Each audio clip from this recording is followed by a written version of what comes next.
আমার পরে যেও নাটকের থেকে আসবে আর মনে হয় তাকে প্রমাণ করতে হবে যে নাটকের মানুষ সিনেমাতে। নাটক থেকে এসেছি বলে ছোট মনে করবেন না, অলরেডি দেখিয়ে দিয়েছি আমি কি করতে পারি। হ্যাঁ, এবার রীতিমতো বরবাদকে চ্যালেঞ্জ করে বসলেন আফরান নিশু।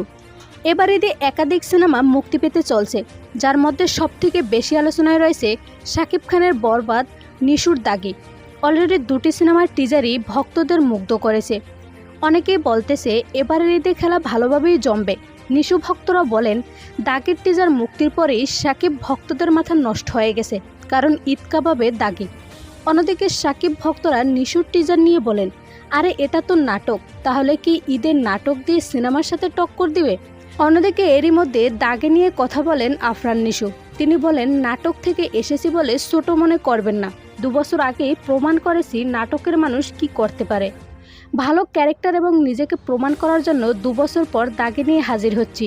আশা করি দাগে সবার মনে দাগ কেটে যাবে। উল্লেখ্য, এই 2 সিনেমা ছাড়াও সিয়ামের জঙ্গলির টিজারও দর্শকদের মনে জায়গা করে নিয়েছে। সো ভিউয়ার্স, আপনার কি মনে হয় দাগে বা জঙ্গলি পারবে বরবাদের সাথে টক্কর দিতে? জানিয়ে দিন কমেন্ট করে।